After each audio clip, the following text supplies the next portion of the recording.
What's going on, folks? Hope you're having a wonderful night or day. Welcome back to the party as always. Today I wanted to showcase a game I've been playing over the past couple of days among some others and looking into more, called Roman Triumph Survival City Builder. This one, as you can probably see, is based around, city management. It also involves military because your Roman troops that you'll build and train, they are capable of fighting enemies that will be attacking you in waves. So it's very similar to They Are Billions. I would say that one is probably one of the closest ones. But essentially, you work on not only defending your settlement, but building it up, and then also pleasing the gods. As you see up above here, there's 4 different buffs that I have that all have their own various effects. And if you go into the god menu, you can see that you have Charis, you got Jupiter, Mars, and Venus. Now, of course, as always, Mars is going to be your god that's based around military, so pleasing him involves making donations through food and gold, like the religious festivals, that's for gold, and the food one on the left side there, that's for food. And then when you can get all of the gods involved, you can actually do them all at once and make a sacrifice like that, and then that will please them across the board. Now, she also seems to be a little pissed off because she's saying that basically the other gods are getting more attention than she is, but she's going to be happy very soon because we're building a temple of Venus, which is going to be up in a little bit. But as you can see, you have to manage the deities alongside, managing everything else. And as far as the gathering goes, you essentially put down industry buildings like forester, and then you can choose where you want the forester people to cut. So you can choose like the logging zones like you would in other games. You can also, initially, what you're going to be doing is choosing mining zones, because you're going to see stone gathered or scattered around everywhere, and you'll be able to like mine all that up. It'll probably last you quite a while, but eventually you're going to have to start making quarries. Now, what you'll do there is you'll find these, so you'll first unlock the quarry through the research menu, because there is a whole system for that. Then you're going to find on the map where these quarries can be built. Looks like I can actually build one here, so I'll do that too. But you'll place them on these stone areas, and your workers, as long as you have assigned builders, will automatically go ahead and build those buildings up. You can also change the amount of people that you have assigned to these different jobs. So for builders, I have a maximum limit of 30 builders. That's all that I want currently. But if you don't limit that, or like the wood cutting and the stone cutting, then yeah, it can just like spiral out of control and basically assign everybody to be a woodcutter or stone gatherer. So you have to be careful with that too. But essentially, after you're done with that, or after you figured that part out, you also have to realize that you're going to be getting attacked very often, and you have to build defenses up. So right now I've got a ton of towers. As you can see, you can unlock these through the research menu like everything else. You've also got the scorpions that can be placed on walls, and also the ballistas.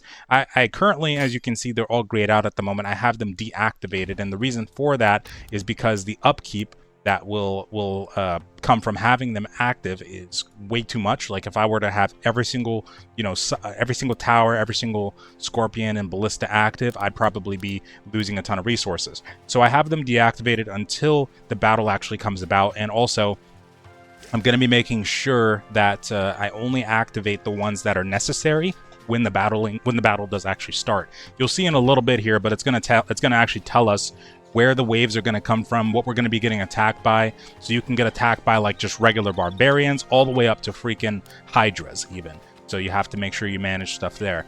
Now, what I will do also is tell you about the settlement migration. So like early on, you're probably going to have open borders the entire time, which basically means that, immigrants will keep coming to your city, filling up jobs. There is a housing system. It's not necessarily housing zones, but you build each individual one of these house plots.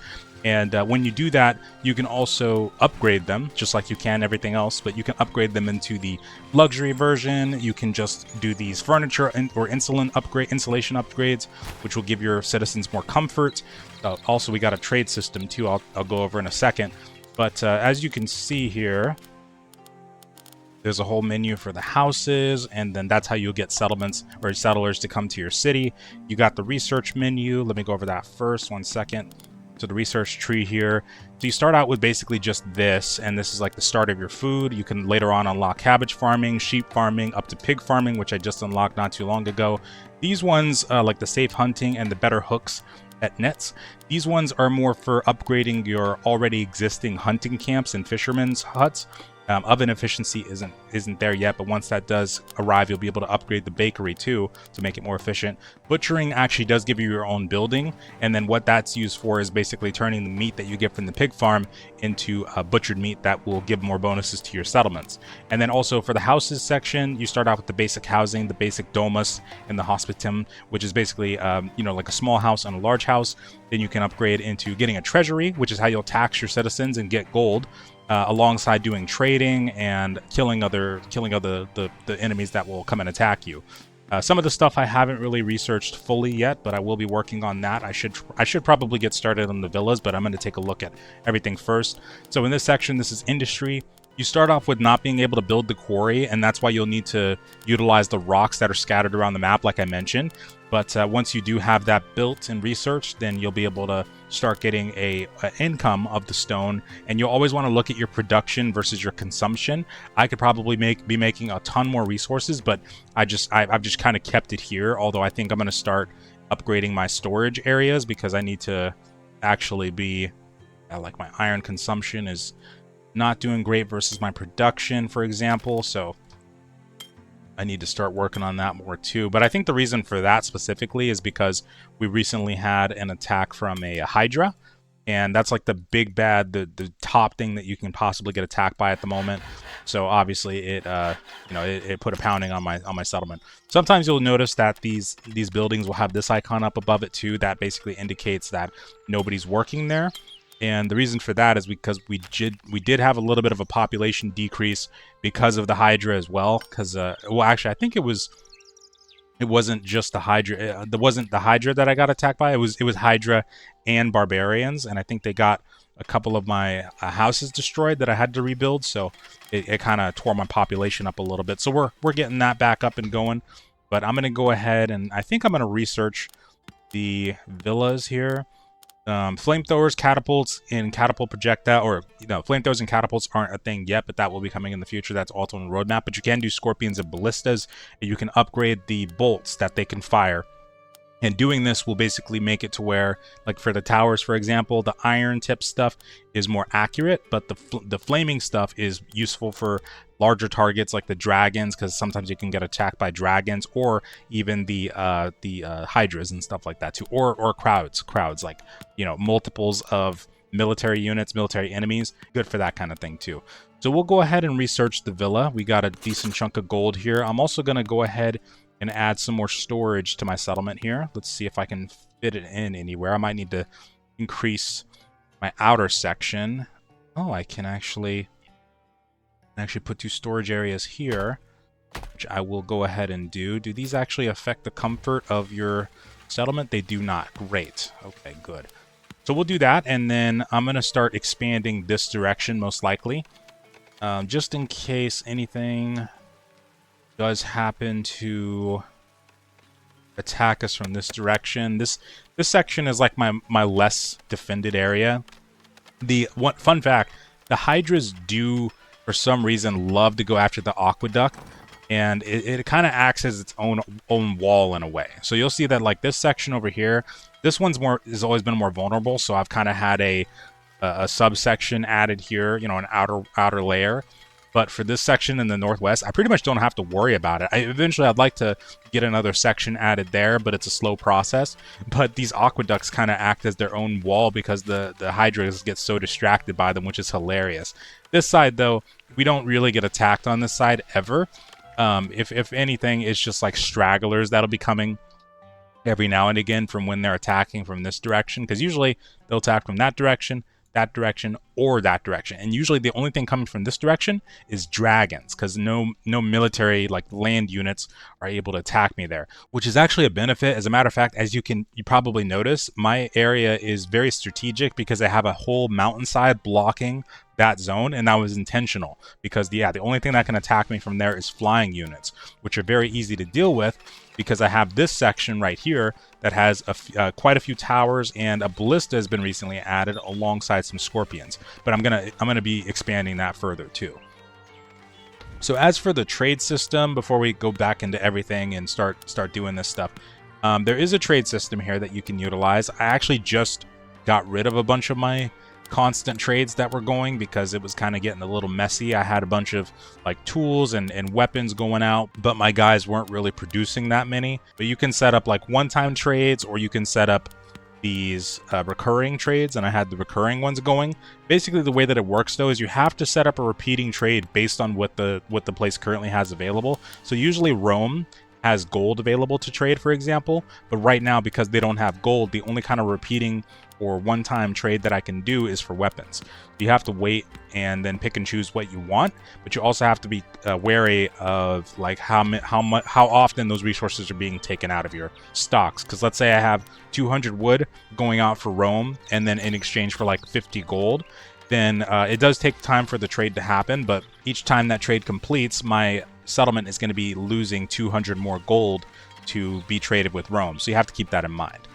But it looks like everything is running as intended here. I was able, you probably noticed there was a water icon missing from this section earlier, but it looks like that's been replaced luckily. I'm probably going to go ahead and get my woodcutters to cut this section up so I can start adding some villas over here or something. I'll probably, let's see.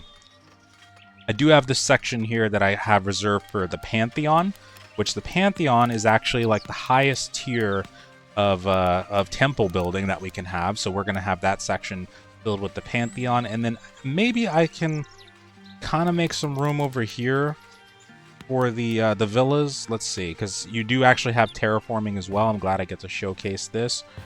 So I can kind of flatten this area. It does take a lot of gold though, as you can see, to do. So you have to be wary of that, but it looks like we actually made some space here. I'll need to do some more flattening, so I'm going to wait on that for now, but we do produce a lot of gold now because we have more upgraded housing. So the luxury housing, when you get to that, that actually allows you to tax your citizens with more gold. And actually, I do need to start replacing these ones with the luxury ones, although I just noticed that it yeah, it actually looks like it takes it down as it gets rebuilt. Oh, thank you. So Mars is pleased. Choose your blessing. So for this one, I'm going to go ahead and go with the blessed fire rate. The reason I do that is because when it comes to the legionnaires, because like this is a good time to talk about the military, you can train the legionnaire, the gladiuses, which are the melee units. You can train the pilums, which are the javelins, and then you can train the Sagittarius, the archers.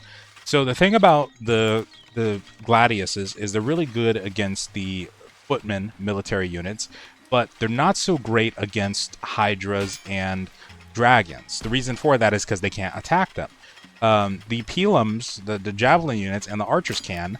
But the reason I usually go with archers is because, A, they have a longer range, and I find them, I don't know about everybody else, but I find them to be the most effective at killing the dragons and the hydras. That might be wrong because I haven't fully tested the pilums against them, but I like using them more. And when melee units, like melee enemy units, get engaged on gates and walls and stuff like that, I can send my archers in behind them and then just start popping away at them. And usually they won't try to get distracted and come for my archers, but even if they do, that's okay, because that's kind of what I want them to do, because then I can start running my archers around while my towers and scorpions and ballistas are all firing at them, which is great for me. But one thing you'll also notice is I only have a few archers here. Also, you can't put them on walls at the moment. Hopefully in the future that becomes a thing where you'll either be able to create walls that can house these archers, or you can just put them on these walls. But at the moment you can't put them on there, so you have to have the towers in addition to them. Otherwise you'll have to have them be outside the walls to fire on somebody. But the reason I have them only as like 11 units is because we actually, just the same way that we have the scorpions set up, we only have these active at a time when we're actually going to be in combat. If we're just having them sit here for no reason, they're draining upkeep. And although they are expensive to craft versus the upkeep, I don't want that monthly upkeep just going for nothing, right? Like if we're not being attacked right now, there's really no reason for me to have all these units out. So what I'll tend to do is I will wait until we're about to be attacked, because there is an indicator. I will wait until like it's about 1 to 2 months out, or well, 2 to 3 months ideally with these tier 3 units, because it takes actually 2 months to train them. And then I will actually start training them then. and then that way they're ready to go right when the whatever's attacking us is coming up, and that way I don't have to waste the upkeep before then, if that makes sense. Now, skipping a little bit ahead, just as I said, we're about to be attacked by a Hydra, and it's coming from the direction that I expect. Well, one of the directions that I expect. Also, one time I noticed that a Hydra came from this direction, but what was funny is that it got stuck right here in this section for a good, like, I don't know, 3 minutes. So my archers were just able to like freeform shoot at it. I've actually been thinking about walling off the area that it usually spawns as well, which would be hilarious because then I could just like get some extra time to shoot at it. But I haven't gone that hard yet. Maybe I will in the future. But now is the time for us to start training some more units. So we're gonna go ahead and pop out more of these archers here. So that's about 20 in training. I'm gonna keep it there for now because I wanna give the treasury some time to restock. I did actually research the villas, so I have those building right now alongside these ballistas that just came up. So these ones are going to really allow us to mess up that Hydra. I think it will probably take out a couple of these aqueducts, like I mentioned before, how it's going to focus them, but it's not going to do too much damage this time around, unless it decides to go for this section, but I don't think it will. We'll have to see, though. In the meantime, though, we do got those villas building still and a tavern in between those. And everything else looks like it's up in ship shape and ready to go. That population, as far as the beds go, is at 370, 348 for the citizens that are currently in the town. Looks good, looks good. Okay. I need to get another treasury up soon, too. Oops. Well, good thing I wanted the enhanced migration. My production versus consumption is also really good across the board. I just added some more clay pits, so that part's up in the green too. Bricks is looking a little questionable. I could probably enhance that a little bit. I think we got the kiln upgrades, so we can actually just do this. Increase the efficiency. That'll do exactly what we need. And then it looks like if I wanted to, I could also add some more archers in because we just got a big boost in gold again, but I'm not going to do that. I'll just keep it as it is. 376. Okay, that's perfect. As for trading, looks like gold still isn't available for Rome. I was trying to wait until that happened so I could kind of showcase how that process works, but you'll see it for yourself. It's okay. Basically, whenever you see, like if you're interested in gold, if you see that come up as an available trade for Rome, you can set up a one-time or a repeating trade. And even though the trades fluctuate, like, you know, the resources that are available, it doesn't matter because it'll continually trade for that one resource if it's set as repeating. So if you continually want gold, then you're going to continually get gold regardless. Okay, looks like everybody's coming up. All right, we're good. They also spawn through multiple barracks as well. I'm going to set these guys all as one group. That's 20 selected. Perfect. Number 5 is my other archers. I'm going to put these guys right over here. Boom. All right, I'm going to start getting ready to enable everything here.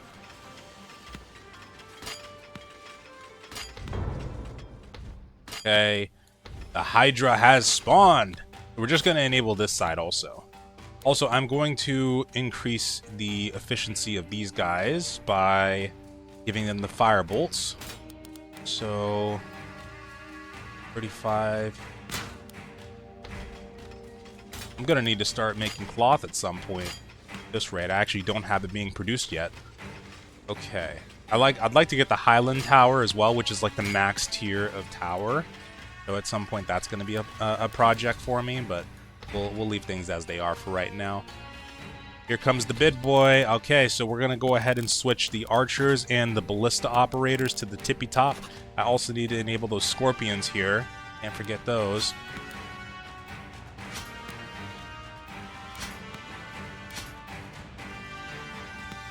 Okay, and I don't think I'll need this. This is kind of overkill, but I'm just going to get it anyway. Okay. Oh, we got 551 coins, so yeah, we're good. We're good. We're good. Scorpion operators. All right, let's hope he comes directly for this section. Okay, now you can see that these slots are filling up. Come on, people, where you at? Comes the Hydra. Have people scheduled. Okay, they're filling up slowly but surely. Okay, he's going to a different area than I want him to. I don't know if he's going to turn soon. He's not turning. He's not turning. Red alert. Red alert.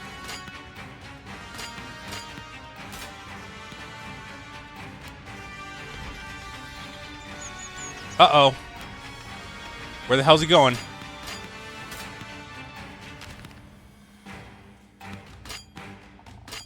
He's never done this before. Ready, get your asses on this wall. Get your asses on this wall right now. Come on. He normally goes for the production building, so probably going for something on this side. But still, he's not done this before, so strange behavior. I got so much on this side, and a lot of it's not upgraded too. Alright, I'm gonna have to disable a lot of this then. You're not planning on messing with this stuff.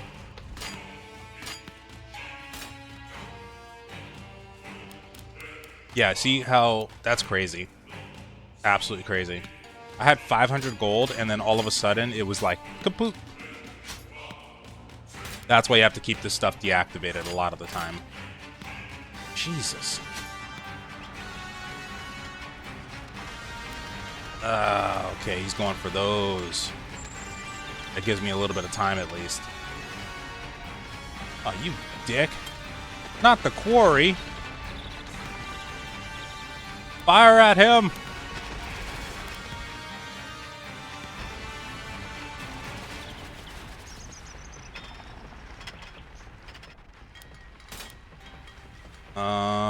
Okay. Have enough stuff to do that. Okay. Oh yeah, he's gonna go down. He's gonna go down. Ooh, he is taken out. Ah, you dick. I don't like that. No! Kill him! No, not the Domus! You son of a biscuit! Those are scorpions! Those are expensive scorpions!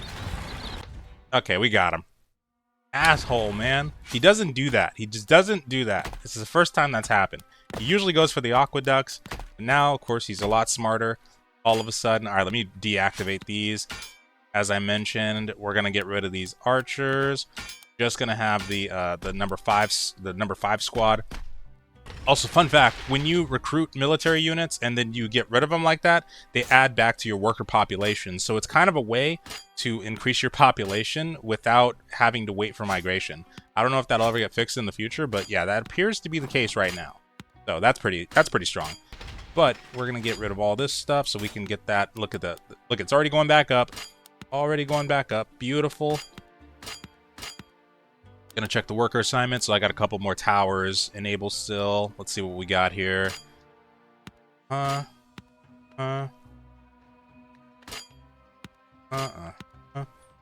scorpion operators, ballista operators, that's done. I'm sure that there's at least 1 or 2 more scorpions over here somewhere. Yep.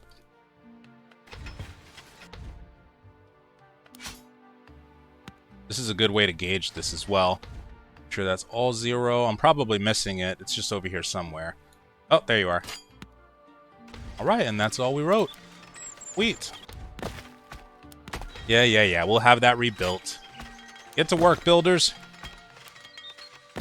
Let's go. Let's get those scorpions back up. Luckily, the walls, like whenever those get destroyed, it'll have this little rubble thing here that you can just easily rebuild. The scorpions on top of the walls will not have that, so you will have to rebuild those manually, though, which sucks. But, well, you live and you learn. Anyway, folks, that's going to be all for now. Hope you enjoyed. Make sure to check out this game. I really enjoy it and highly recommend. Have a wonderful night or day, folks. Peace out. Oh, those quarry buildings. Damn it. I got to rebuild those, too. All right. Later.